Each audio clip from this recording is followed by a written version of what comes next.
জয় হিন্দ বন্ধুরা, আশা করি আপনারা ভালো আছেন। আমি আপনাদের বন্ধু এক্স সোলজার ফেরদৌস মন্ডল। আপনারা হাজির প্রি ডিফেন্স একাডেমিতে।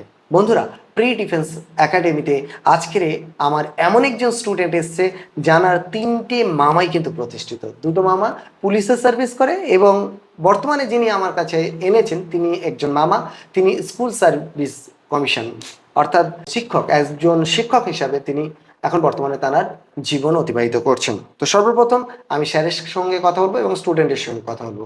নমস্কার স্যার। হ্যাঁ, নমস্কার। আপনি কেমন আছেন? হ্যাঁ, ভালো আছি। আপনার কোন স্কুল? আমার নিউ আলিপুর মাল্টিপারপাস স্কুল। আচ্ছা, আপনি কলকাতায়। কিসের শিক্ষক? আমি ম্যাথের।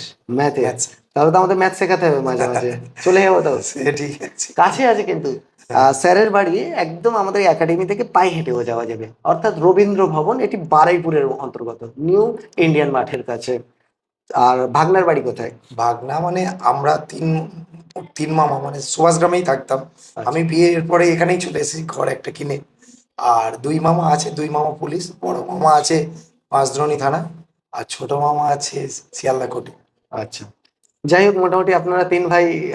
বড় ভাই মানে বড় মামা ও এসআই, সাব আচ্ছা, ইন্সপেক্টর পুলিশ, ক্যালকাটা পুলিশের আন্ডারে আছে।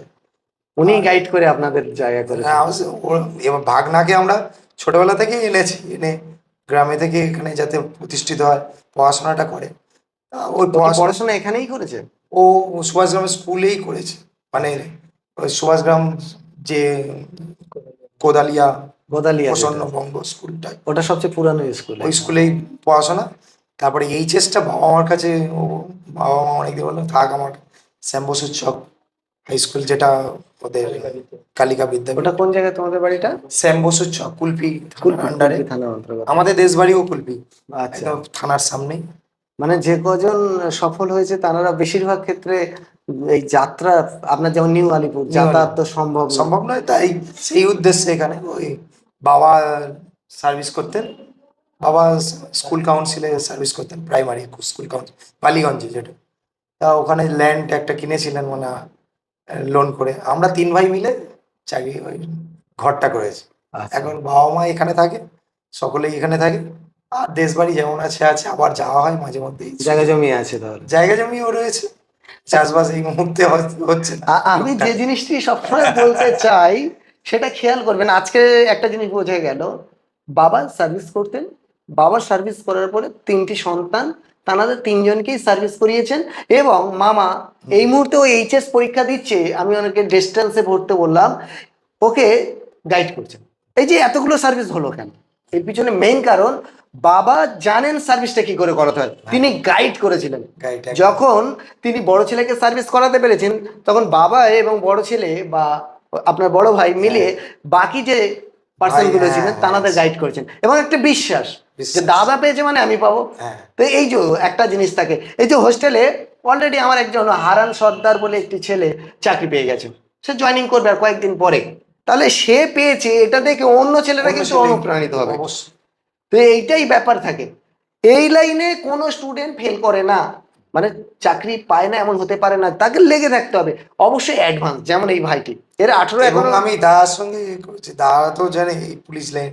তা ওকে আপনাদের ইনস্টিটিউটের সম্পর্কে বলতে, আমি তো সেই মুহূর্তে কথাবার্তা আমি বলি অবশ্যই খুব ভালো, ওখানে ভর্তি হোক তাতে।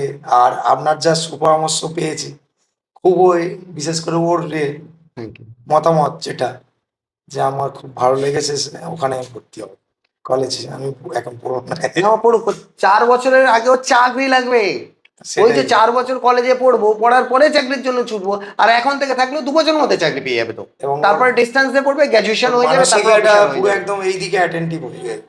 ও মেন্টাল প্রিপারেশন নিয়েছে যে আমি এই এখানে ভর্তি হব এবং এখান থেকে সফল হব। তোমার নাম কি? নিয়ে নাও। তাহলে তো তুমি একদম ছোটবেলা থেকে তোমার দাদু দিদা মামাদের কাছেই মানুষ। তো যাই হোক, বাবা কি করেন? বাবা একজন কৃষক। কৃষক। মা? আচ্ছা, কেন বলো তো মামা আজকের বা মামারা তোমাকে কেন হেল্প করছে? যাতে আমি যা বলি ইয়েস, যাতে তুমি মামাদের মতো হয়ে যাও, নিজের পায়ে দাঁড়াতে পারো, বুঝতে পেরেছো? কেননা বর্তমানে আমাদের দেশে আমরা যতই বলি আমাদের অন্নদাতা, কিন্তু সঠিক সম্মান তানাদের আমরা করতে পারি না।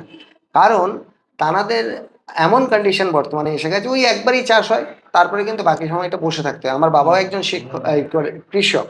তো সেই জায়গা থেকে আমরা জানি চাষে কি যন্ত্রণা আছে, আমরাও তারপরে চাষ বৃষ্টি করেছি, ঝড় চাষ। বৃষ্টি হলে তো গেল। সকলেই আমরা চাষি ঘরে। সরকারি চাকরি অল্প টাকা হোক, কিন্তু সবসময় তো দেবে, ধীরে ধীরে তো বৃদ্ধি পাবে। পরিকল্পনা করা যায়, প্ল্যানিং আছে, সুন্দর কিছু করা যায়। তো যাই হোক, ধন্যবাদ আপনাকে। হ্যাঁ, ভালো থেকো, আর তুমি মন দিয়ে পড়াশোনা করো। যদি মন দিয়ে পড়াশোনা করো আর যদি প্রথম থেকে থাকো, 100% তুমি পাস করবে। আর যদি না থাকো, তুমি যদি ইরেগুলার হয়ে যাও, একদিন কামাই করবে, সাথে 1 বছর জুড়ে নেবে, এইরকম সিস্টেম আছে। তো ভালো থেকো। ওকে, নমস্কার স্যার। Thank you. জয় হিন্দ।